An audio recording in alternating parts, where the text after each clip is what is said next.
Hey guys, Tony here, CCxRC, and boy am I excited today.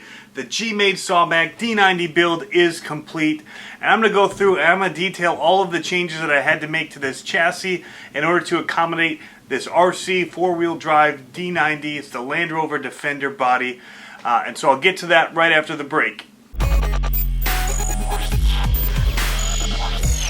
Alright, so I want to first talk about, for people that are new to the hobby or still kind of getting their feet in it like I am. I'm still semi-new to the hobby. I've been in it about 3 years now.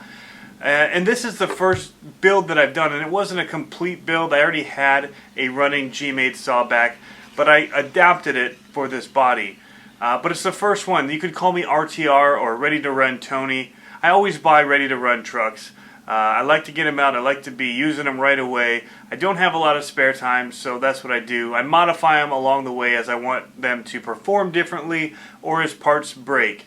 So I'm going to be going through this also for somebody that's new, how you can just kind of think about things in a new way and you can have a little bit of fun and try and create. And that was what was really fun for me about this project. And I'm sure you'll see me doing some more builds here in the future because I did really enjoy this.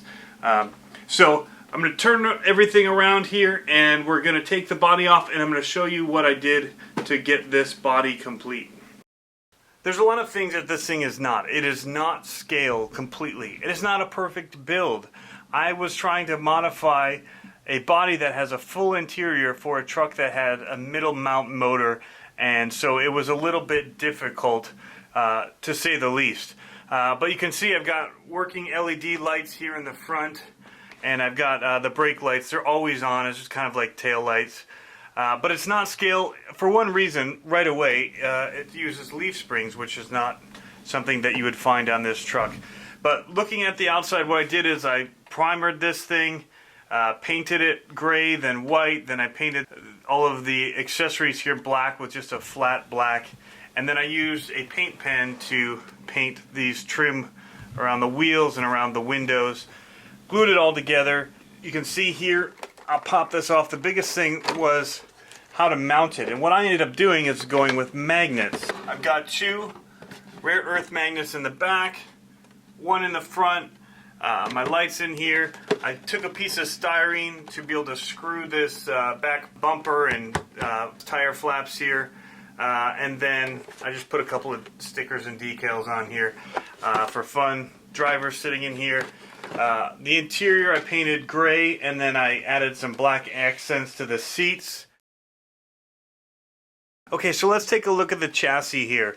First, I'm going to point out this here is a 2x4 joist hanger that I've cut off the flaps on the sides and here at the bottom, and I tapped it into a screw hole that was already in the frame and just mounted it that way for the magnet to sit on.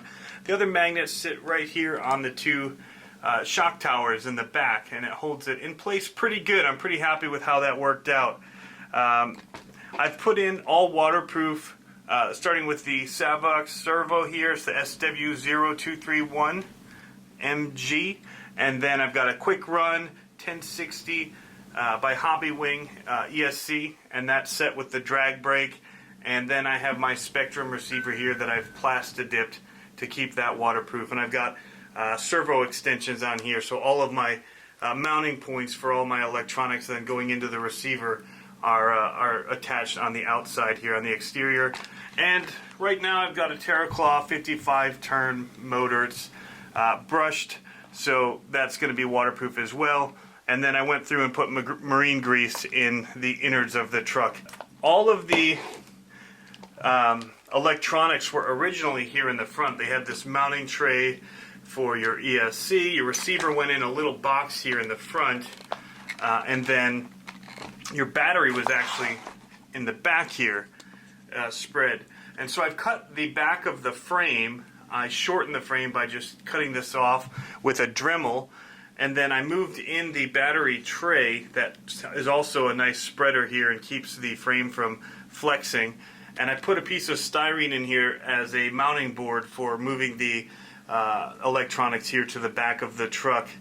I had to shorten the drive shafts, so I cut them because when I shortened the wheelbase they were too long and there was no room for them to move. And I probably still need to shorten this one actually a little bit more.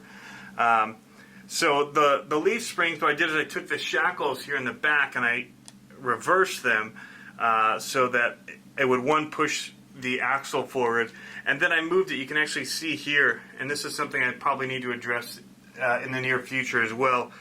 I only have one screw going in to mount it to the frame, which means that this could move. I've got it in there really tight so it doesn't really move too much, but that would push the axle. And so I just need to get somebody to come in here and weld this or braze this in place or tap a hole through there to keep that from moving. So I did that in the front as well. I've moved it down one so that I'm pushing. The wheelbase I had to shorten by about 11 millimeters to go from the Gmade Sawback body to the RC 4-wheel drive D90. And so doing that with these leaf springs meant inverting both the front and the rear shackles and then moving this back receiver point here for the leaf spring, and that pulled the axles together. And then what I did is I mounted the battery tray, an axial one here in the front. I took a piece of styrene and I cut it to mount that to here. You can see where I've screwed through the axial battery tray into this mounting board, and that has two screws that go into the original receiver box. Had two screw holes that were threaded, and so that holds this all in place, and it's really firm and tight. So those are the main things that I had to do to get this to accommodate. I've removed the front posts that held the body on, the original body on. I've left the rear ones on because I'm going to make little brackets on the inside of the body that will hit on here to kind of help line up the body properly every time. But that is the truck.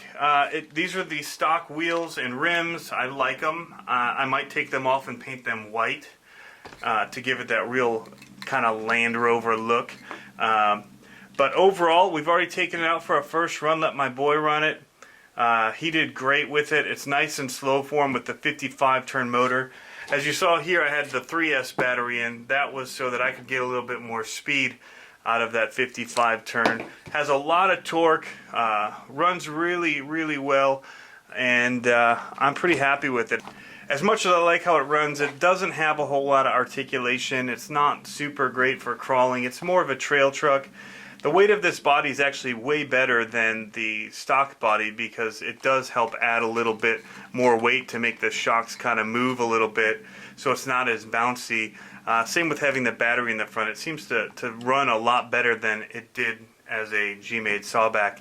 But I'm going to try the red super soft leaf springs on here and see if that gives me any more articulation or flex, and you know, keeping the tires on the ground while being able to get a little bit more lift off the tire while the other three are on the ground. But that's it. That's kind of the whole build of what I did in a nutshell, wrapping it up. But I'm really, really, really stoked about it. I just really dig this style truck, this Defender, and I'm happy to add this to the collection. So thanks for stopping in and checking out the build, guys, and we'll catch you on the trail.